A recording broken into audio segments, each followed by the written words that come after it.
Tudo bem, Luana, Tudo. Emerson, prazer novamente aqui no Câmera Mais para trazer um pouco mais de identidade, de pertencimento, que nunca é demais para nossa cidade, ainda mais Porto Velho, que é uma cidade como o estado de Rondônia que abraça a tudo e a todos, sempre muito nesse aspecto de receber e abraçar aqueles que visitam e vêm ao nosso município, ao nosso estado.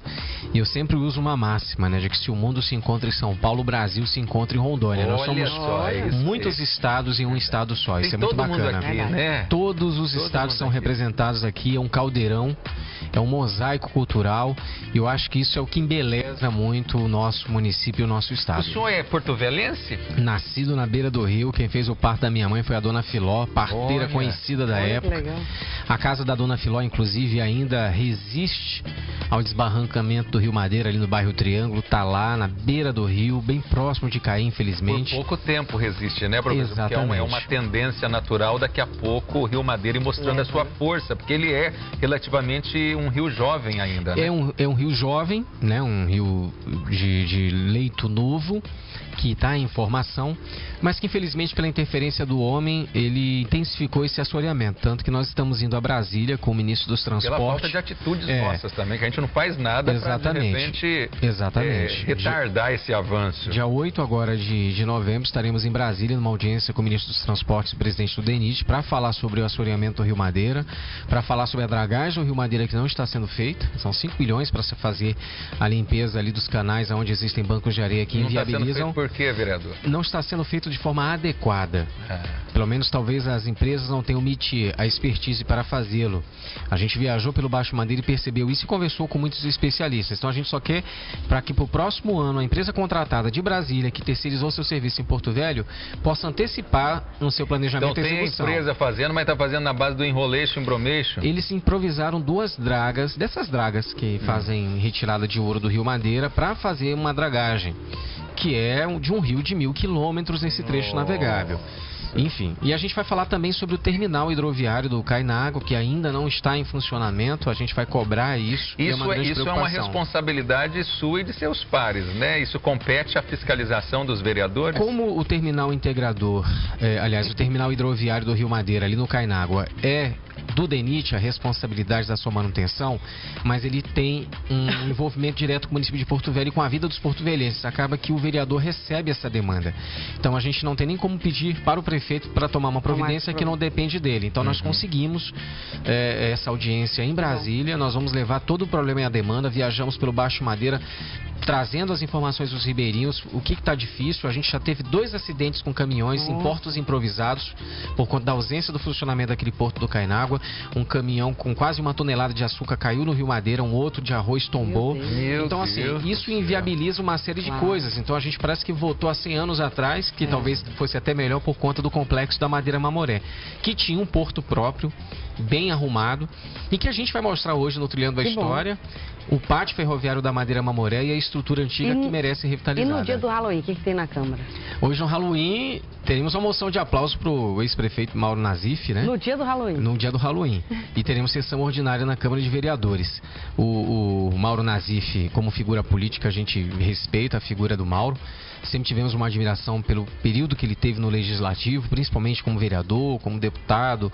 Lembrando que ele, como deputado estadual, foi o único que votou contra o aumento do salário dos deputados numa época, quando ele ainda era do PSDB, não era do PSB. Ele que instituiu o fim da aposentadoria. Exatamente. Representantes e depois foi deputado federal e sempre foi um cara que ficou ao lado do servidor público, tanto federal, municipal. Ele foi um dos apoiadores naquela situação da Universidade Federal de Rondônia, quando o reitor, o antigo reitor Januário, acabou renunciando por conta de uma crise interna, enfim, uma série de demandas, e ele ficou ao lado dos servidores. Então, assim, a trajetória do Mauro Nazif nesse ambiente do Legislativo, eu tenho profunda admiração.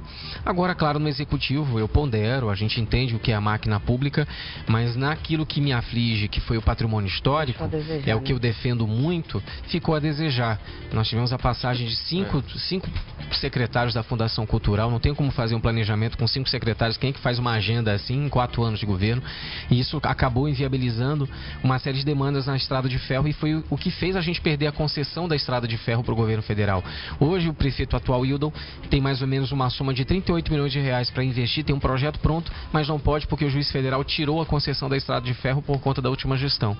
A gente está indo a Brasília também conversar com o desembargador, foi uma audiência conseguida pelo deputado federal Capixaba, para a gente conseguir mostrar para ele o projeto e ele ter um pouco mais de clareza na hora da decisão. Deixa eu aproveitar e fazer uma pergunta aqui, de repente o senhor consiga trazer uma novidade para a gente. Falando da estrada de ferro Madeira Mamoré, nós temos pouquíssimas praças aqui em Porto Velho, e nós temos uma ali no centro que continua ainda do mesmo jeito ocupada desde a enchente histórica que aconteceu na antiga gestão. Nenhuma providência está sendo tomada para desocupar aquele espaço público. A vantagem de ser um vereador, pelo menos um vereador atuante, é você se informar.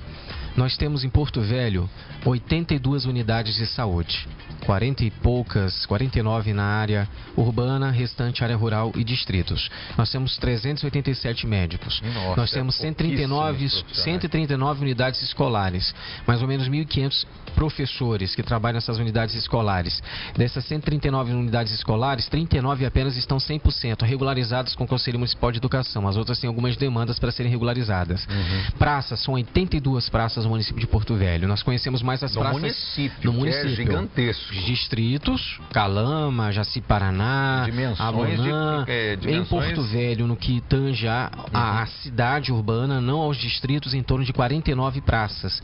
As praças centrais estão abandonadas. A gente já fez inúmeros pedidos de providência. Eu acho que o último prefeito que investiu em praças aqui, que transformou o visual das praças mesmo, foi o Chiquilito, não foi? Chiquilito foi o cara que deixou a semente. E pagou um preço muito alto por isso. O Roberto mexeu na estrada de ferro Madeira Mamoré, mas gastou a fortuna e ficou do mesmo jeito. O Chiquilito, ele investiu muito em praças, infelizmente acabou adquirindo o apelido de Chico das Praças, o que é um equívoco da história. Ele fez bem pela cidade para ter um espaço público e gratuito. Inclusive eu lembro da conscientização da limpeza da cidade. Eu lembro que era na época dele. Falta hoje na nossa população. A gente não é da base aliada do prefeito, entende que é difícil, né, trabalhar com a máquina pública.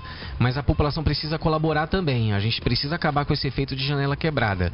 Porque tá suja, eu vou sujar também. Porque tá quebrada, eu vou quebrar também. Tá pintado, tá pichado, eu vou pichar também. Então, o que aconteceu ali próximo à Praça Jonatas Pedrosa, que é onde você está citando, há uma ocupação dos camelôs, o prefeito viabilizou, isso vai ser implementado para o ano que vem, um projeto de um shopping popular para serem colocados eles num terminal de ônibus que vai ser feito ali na Euclides da Cunha. Aparentemente vai ser ali, não está definido e decidido.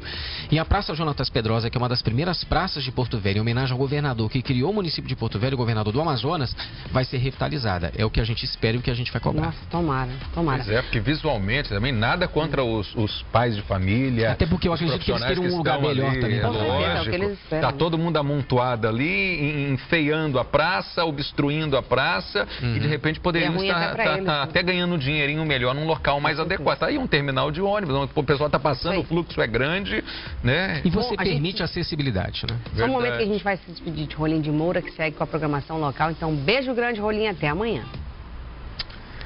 Até amanhã. Vamos para onde hoje, trilhar professor? A história? Hoje a gente vai trilhar a história no Pátio Ferroviário da Madeira Mamoré, mostrar para as pessoas o que é a rotunda, que é o mecanismo giradouro que tem ali na estação ferroviária, que poucas pessoas têm o conhecimento da sua funcionalidade. A gente vai contar um pouco dessa história hoje no Trilhando a História. Vamos para lá então? Vamos lá. Vamos.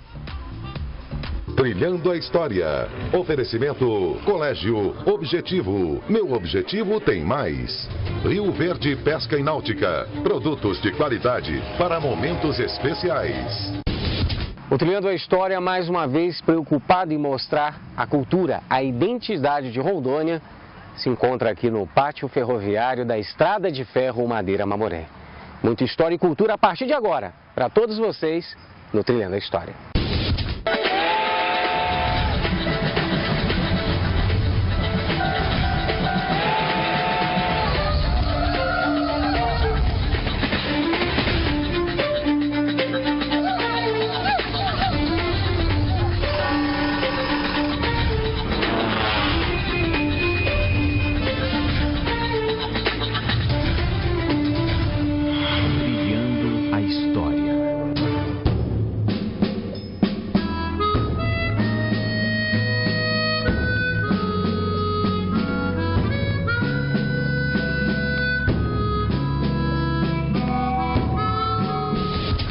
caminho difícil na Amazônia. A lenda diz que cada dormente conta a vida ceifada de um trabalhador que participou da construção da estrada de ferro Madeira-Mamoré.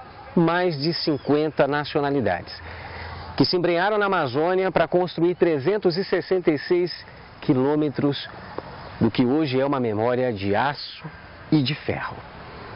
Essa epopeia, essa aventura que ceifou a vida de homens que deram o sangue, o suor e a própria vida para efetivar e concretizar o sonho. Fazer a estrada de ferro Madeira-Mamoré sair desta região, do Baixo Madeira, até a região do Mamoré, na localidade de Guajará-Mirim.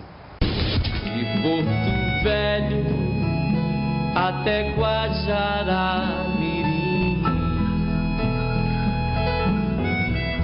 quanto progresso. Um dos equipamentos que ainda resiste ao abandono aqui no pátio ferroviário da estrada de ferro Madeira-Mamoré é essa rotunda que fica no pátio da oficina da estrada de ferro, utilizado justamente para poder direcionar os vagões, os trens, as gôndolas aqui na oficina desse pátio ferroviário. E a estrutura dessa rotunda era considerada na época uma das mais modernas. Você poderia deslizar com mais leveza, inclusive, uma locomotiva de muitas toneladas aqui em cima para poder direcionar ela a uma linha férrea e ser aqui armazenada, guardada no pátio ferroviário. Existem poucas rotundas ainda como essas existentes no mundo, desse período datado de 1912, justamente porque durante a Primeira Guerra Mundial, na Europa, onde essas rotundas eram muito utilizadas, a maioria dessas foram destruídas e bombardeadas, para poder evitar o deslocamento de tropas, de mantimentos e munições para o teatro de operações da Primeira Guerra Mundial e também durante a Segunda Guerra Mundial. Por isso, é uma honra termos ainda aqui, mesmo que não preservado, mas ainda resiste, quanto memória de ferro e aço, essa rotunda, no pátio ferroviário da estrada de ferro Madeira-Mamoré.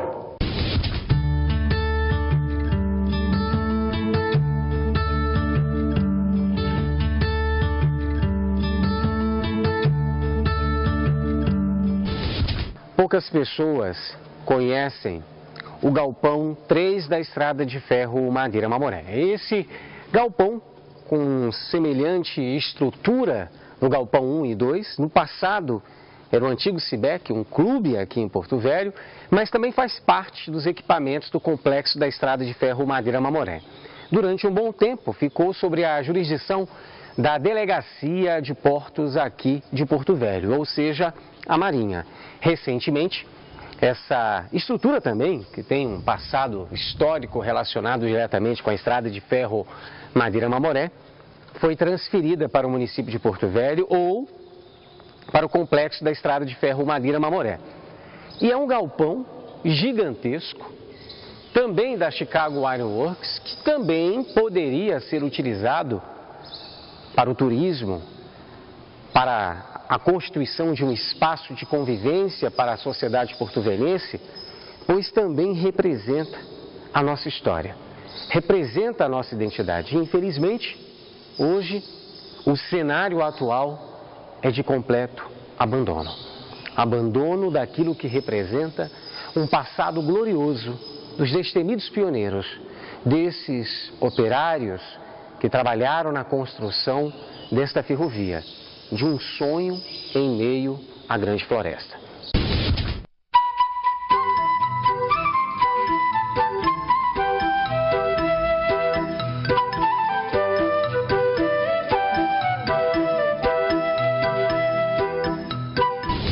Nos encontramos agora na parte de baixo do galpão 3, a parte que seria o porão. E em 2014, com a enchente do Rio Madeira, toda essa área foi tomada pelos sedimentos do Rio Madeira. O Rio Madeira, que é um rio extremamente veloz, que tem uma cor barrenta justamente por essa velocidade, não à toa o nome é Rio Madeira, porque ele vai arrancando as margens do próprio rio, as árvores, a madeira. Consequentemente, esse sedimento com a enchente de 2014 se acumulou aqui. E você tem aqui a marca ainda da enchente de 2014 do Rio Madeira. Tudo isso aqui era água aqui embaixo do porão desse equipamento histórico da Madeira Mamoré. E o governo do estado de Rondônia, a prefeitura de Porto Velho, por conta de uma ação judicial, foi obrigado a retirar toda a demanda de sedimentos que ficou acumulado por conta da enchente. Uma tentativa de se preservar o que resta ainda desse patrimônio histórico. Mas uma parte ainda desse sedimento ficou aqui como uma lembrança desta natureza feroz que talvez pela intervenção do homem tenha nos dado uma lição. E sofremos em 2014 com essa grande enchente que abalou a nossa cidade, o nosso município, mas também boa parte do nosso patrimônio histórico. Velho porto, recordações, escadas no barro, amarras nos galhos, pequenos sinões, o papo sadio. Quilômetro 0 da estrada de ferro Madeira Mamoré. A gente brinca porque a placa está bem aqui. Aqui começa a epopeia da construção dessa ferrovia. Só que nós vamos um pouco antes desse quilômetro, atrás de uma peça histórica de um equipamento chamado Buciros, um equipamento que dava manutenção aos trilhos ferroviários para aquela época muito moderna, que se encontra abandonado. E foi descoberto pelo ativista Manuel Português e por outros ferroviários que sempre relembravam o abandono daquela peça um pouco além desse pátio ferroviário. Quem vai me acompanhar nessa aventura em busca dessa peça histórica é o Antônio Moisés, que está aqui como descendente de ferroviário, como ferroviário, trabalhando em prol do patrimônio histórico. Você vai levar a gente agora lá, né, Moisés? Com certeza, professor. Uma honra levar o senhor até lá. Vamos lá, então, trilhar mais essa história.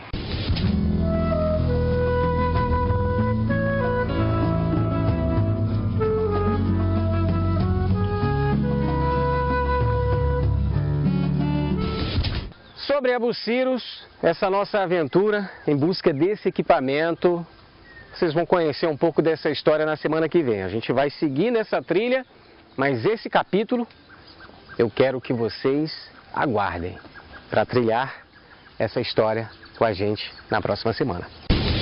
Trilhando a História. Oferecimento Colégio Objetivo. Meu Objetivo tem mais.